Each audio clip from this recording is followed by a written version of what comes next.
Guys, thank you for your time. Good to see everybody.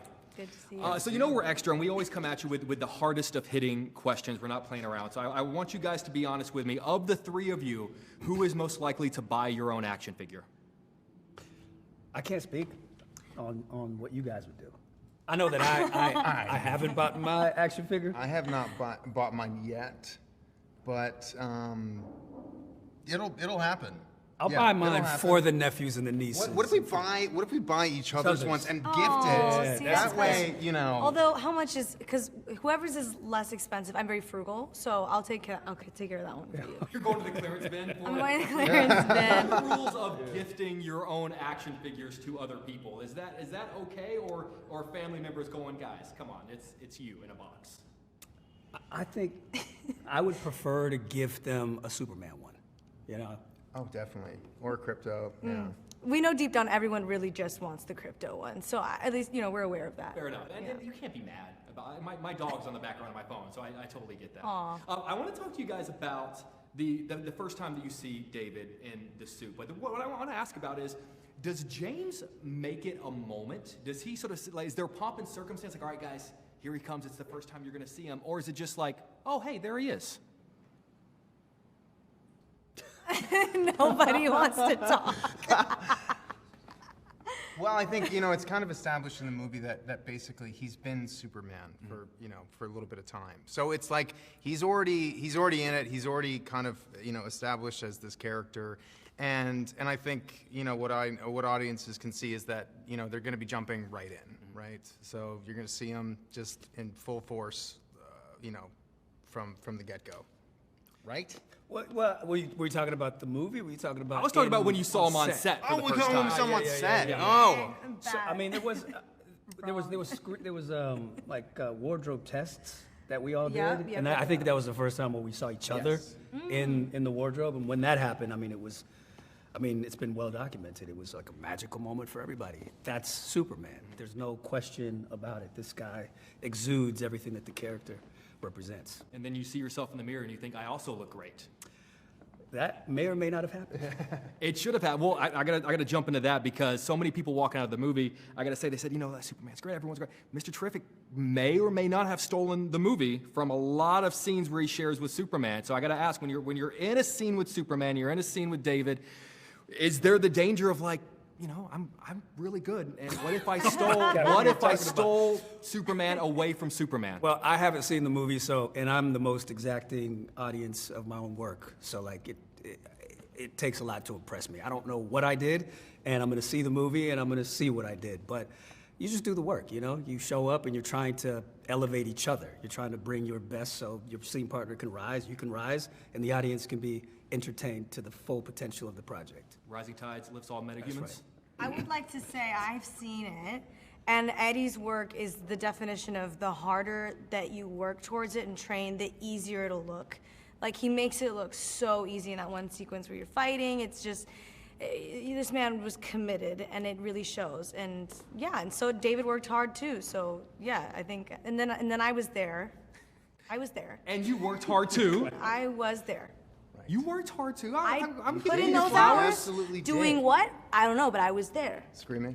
The screaming. Screaming. That scream is Throwing that unreal. mace How around. did you how did you decide what your scream face was going to be? Because when they zoom in and you do the Hawkgirl the screech, how did you decide? Do you practice in a mirror? You ever been to an ear, nose, and throat doctor? I have. All right, so they make you open up real wide. Yeah. That was what I was like, and then, I didn't actually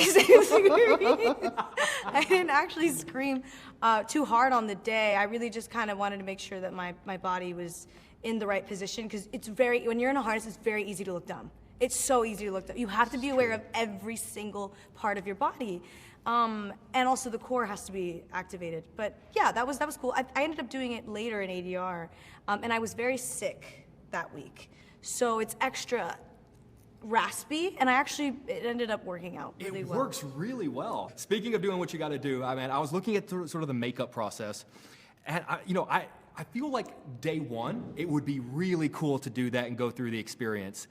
Day 30, maybe not so much. What is the difference between your experience doing it on the first day and undergoing the makeup on the last day?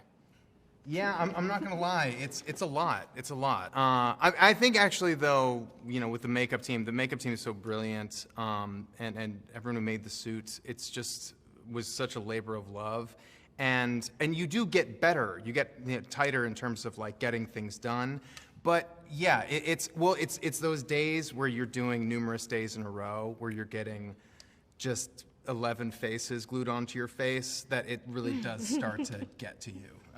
But it also weirdly helps with the performance too, because if you're, you know, focused on just kind of doing the scene and not focusing on how uncomfortable you are, magic can happen. Well, Jim Carrey told those stories about having to undergo like Navy SEAL torture training because of the layers on the Grinch. Was there any sort of preparation of just, hey, you're gonna feel a little claustrophobic under this stuff? Yeah, you gotta go to your safe place. Mentally, you really do. You have to kind of, you know, just But go speaking of zen. making it look easy, I mean, you were the trooper of all troopers with this. I mean, 4 I was hours. just, but like, you know, when you're in a movie like Superman, right? It's, yeah, you're uncomfortable, but at the same time, you're doing Superman, and you're part of something so special. So, you know, it's an easy trade-off. Well, it's a testament to the fact that all of your work starts long before you ever hear action at the beginning of the day. You guys are putting a lot into it. I've got to ask, I was hoping you would rank scariness things for me. Xenomorphs, the undead, or rabid Superman fans. Where do you rank them? Well, the rabid Superman fans exist, right? That's true. I haven't really met a lot of them. Have you? No. No. No, not yet. Probably because they're Superman fans, not Justice League fans. You know, we're gonna collect our Justice group. Gang, I believe. Yeah, Justice Gang. We have followers. They're being born right now, actually. Yeah. One of the great things about that this movie addresses is the fact that a pair of glasses changes Clark's face for everybody. It's the one piece of clothing that makes him look different to everybody. For you guys have really great costumes. What is the piece of wardrobe that most affected you, that when you put it on, when you thought, this one piece makes it, this one piece changes everything for me? Was it your balls? They're spheres. Eddie, you have to be more specific. Spheres. She's scared. For me, it was the mask. It was the mask. But Why? But it's actually the whole costume.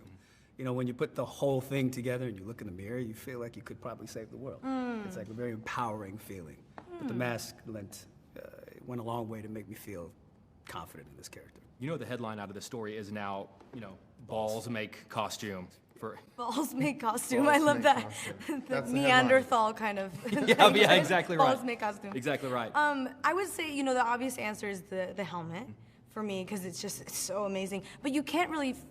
I would say the thing that made me feel the safest and strongest was actually my fingerless gloves. There's something about knowing that my hands are protected, and they make my hands feel bigger. My hands are very small. I really enjoyed that, and it also was good grip for the weapon that I have as well. I love little things like that. Yeah. So for me, it was probably the contact lenses, because I think I would have the whole gear on, but I think once the contact lenses popped in and I looked at myself, I was like, oh, well, okay, yeah, it's time to go. It was unbelievable, man.